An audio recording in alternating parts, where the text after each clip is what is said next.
Les véritables raisons pour lesquelles les Occidentaux s'acharnaient sur Kadhafi sont: premièrement, le lancement d'un satellite africain. C'est Kadhafi qui offre à toute l'Afrique un satellite de télécommunication et opère la première vraie révolution des temps modernes. Ce satellite assure la couverture universelle du continent pour la téléphonie, la télévision, la radiodiffusion et de multiples autres applications telles que la télémédecine et l'enseignement à distance. Pour la première fois, une connexion à bas coût devient disponible sur tout le continent jusque dans les zones rurales grâce au système par pont radio WiMAX. Cette histoire démarre en 1992 lorsque 45 pays africains ont créé la société Rascom, pour disposer d'un satellite africain et faire chuter les coûts de communication sur le continent. Téléphoner de et vers l'Afrique était alors le tarif le plus cher au monde, parce qu'il y avait un impôt de 500 millions de dollars que l'Europe encaissait par an sur les conversations téléphoniques, même à l'intérieur du même pays africain pour le transit des voix, sur les satellites européens comme Intelsat. Un satellite africain coûtait juste 400 millions de dollars payables une seule fois et ne plus payer les 500 millions de locations par an. Quel banquier ne financerait pas un tel projet? Mais l'équation la plus difficile à résoudre était: comment l'esclave peut-il s'affranchir de l'exploitation servile de son maître, en sollicitant ce dernier pour y parvenir? Ainsi, la Banque mondiale, le FMI, les États-Unis et l'Union européenne, ont fait miroiter inutilement ces pays pendant 14 ans. C'est en 2006 que Kadhafi met fin au supplice de la mendicité aux prétendus bienfaiteurs occidentaux, pratiquant des prêts à taux usuraires. Le guide libyen a ainsi mis sur la table 300 millions de dollars, la Banque africaine de développement a mis 50 millions, la Banque ouest-africaine de développement 27 millions, et c'est ainsi que l'Afrique a depuis le 26 décembre 2007 le tout premier satellite de communication de son histoire. Dans la foulée, la Chine et la Russie s'y sont mises, cette fois en cédant leur technologie et ont permis le lancement de nouveaux satellites, sud-africains, nigérians, angolais, algériens et même un deuxième satellite africain est lancé en juillet 2010. Et on attend pour 2020, le tout premier satellite technologiquement 100% africain est construit sur le sol africain, notamment en Algérie. Ce satellite est prévu pour concurrencer les meilleurs du monde mais à un coût 10 fois inférieur. Un vrai défi. Voilà comment un simple geste symbolique de 300 petits millions peut changer la vie de tout un continent. La Libye de Kadhafi a fait perdre à l'Occident pas seulement 500 millions de dollars par an, mais les milliards de dettes et d'intérêts que cette même dette permettait de générer à l'infini et de façon exponentielle, contribuant ainsi à entretenir le système occulte pour dépouiller l'Afrique. Deuxièmement, l'institution d'un fonds monétaire africain entre autres. Les 32 milliards de dollars saisis par M. Obama appartiennent à la Banque centrale libyenne, et prévus pour la contribution libyenne à la finalisation de la Fédération africaine, à travers 3 projets phares. 1. La Banque africaine d'investissement à Sirte en Libye. 2. La création en 2011 du Fonds monétaire africain avec un capital de 42 milliards de dollars, avec Yaoundé pour siège. 3. La Banque centrale africaine avec le siège à Abuja au Nigeria. La première émission de la monnaie africaine signera la fin du franc CFA, grâce auquel Paris a les mains mises sur certains pays africains depuis 50 ans. On comprend dès lors et encore une fois la rage de Paris contre Kadhafi.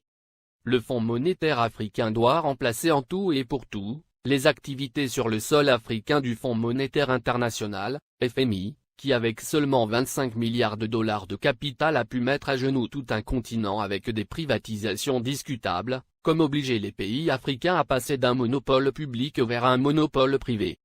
Ce sont les mêmes pays occidentaux qui ont frappé à la porte pour être aussi membres du Fonds monétaire africain, et c'est à l'unanimité que du 16 au 17 décembre 2010 à Yaoundé, que les Africains ont refusé cette convoitise, instituant que seuls les pays africains seront membres du Fonds monétaire africain.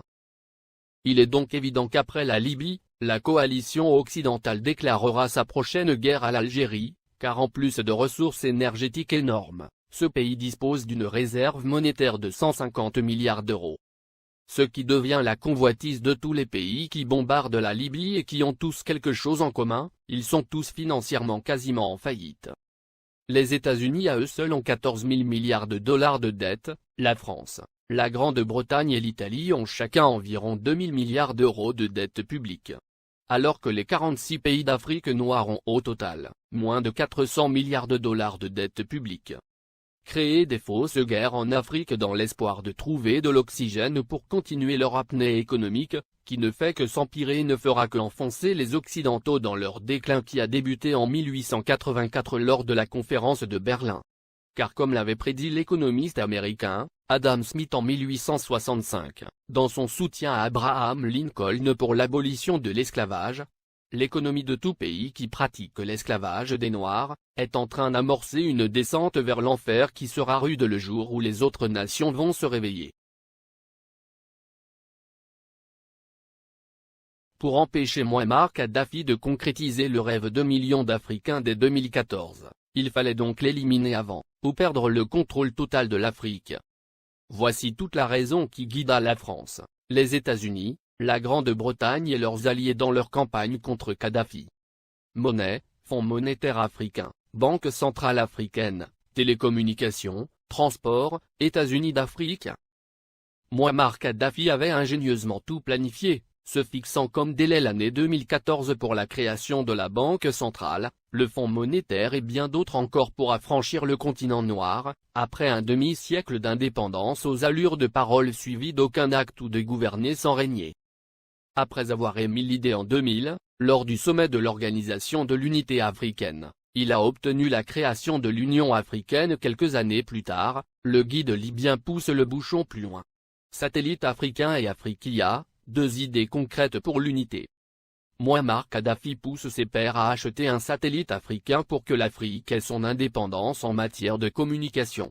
Il préfinance cet achat avec plusieurs centaines de millions de dollars américains. Il s'est dépensé sans compter. Ainsi pour acheter le satellite africain, il a mis 300 millions de dollars sur la table, témoigne Moustapha Cissé, ancien ambassadeur du Sénégal en Libye, et ex-conseiller spécial de l'ex-président sénégalais Abdou Diouf, en charge du monde arabo-islamique. Le guide de la Jamaïria libyenne offrit ainsi Rascom CAF 1, le premier satellite de télécommunication entièrement dédié au continent africain et ses îles. Il a été mis en orbite le 20 décembre 2007. Cela a été le premier lancement de l'histoire pour tous les pays africains.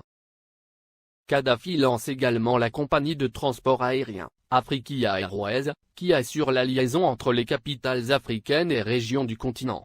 La compagnie offrait 4 vols réguliers entre Tripoli et Dakar, Abidjan et Le Caire, et bien d'autres. Beaucoup de gens utilisaient la ligne Afriquia pour aller à Paris.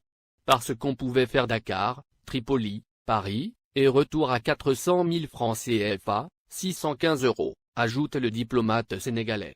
Alors Tripoli était devenue une plateforme de communication entre l'Afrique, le monde arabe et l'Europe. La monnaie et la Banque centrale africaine en 2014. Kadhafi avait proposé la mise en place d'une union monétaire africaine, UEMA.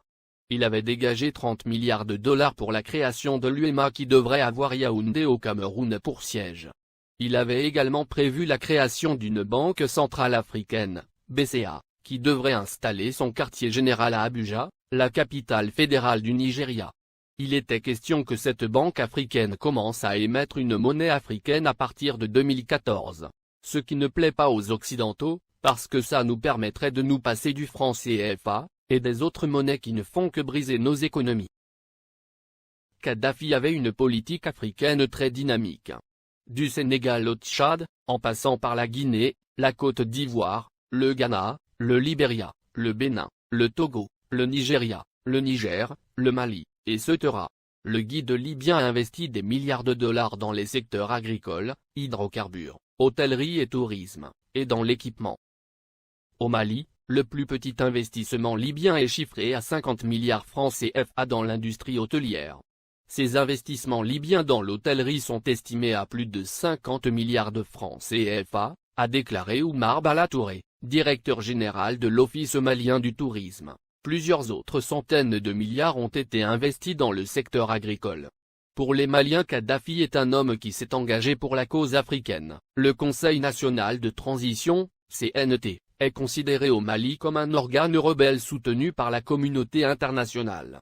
Dès le début de la révolte à Benghazi, et l'entrée de l'aviation étrangère, des associations musulmanes et des partis politiques avaient organisé à Bamako des manifestations de soutien à Kadhafi, dénonçant une invasion occidentale. Le guide libyen a, par ailleurs, dégagé plusieurs milliards de dollars pour la création de banques sahélo-sahariennes au Sénégal, Mali, Niger, Mauritanie, Tchad, et Ceuta, et le rachat de plusieurs compagnies occidentales en Afrique pour réduire leur emprise sur les économies du continent. C'est par exemple le cas de Mobil Oil, du groupe américain, ExxonMobil, qui est devenu Oil Libya dans la majeure partie de la sous-région ouest africaine. La Guinée-Conakry doit sa toute première chaîne de télévision à Mouammar Kadhafi. Il le lui a offert au nom du peuple libyen comme présent au peuple frère de la Guinée en 1979. Il a également équipé l'armée guinéenne, de l'armement lourd aux uniformes des soldats pendant plusieurs décennies. Sans compter un appui financier gigantesque. La vie des Libyens de l'ère Kadhafi. 1. La Libye était le dernier pays sur la liste des pays endettés, la dette était à 3,3% du PIB, en France, elle était à 85%, aux USA à 88,9%, au Japon à 225,8%. 2. L'électricité à usage domestique était gratuite. 3. L'eau à usage domestique était gratuite. 4. Le prix d'un litre d'essence était de 0,08 €. 5. Les banques libyennes accordaient des prêts sans intérêt. 6. Les citoyens n'avaient pas d'impôts à payer, et la TVA n'existait pas. 7. Chaque famille libyenne, sur présentation du livret de famille, recevait une aide de 300 € par mois. 8. Pour chaque étudiant voulant faire ses études à l'étranger, le gouvernement de Kadhafi attribuait une bourse de 1627 € par mois. L'ONU, la France et les USA ont bombardé la Libye pour défendre leurs intérêts, objectif principal, détruire la création des États-Unis d'Afrique.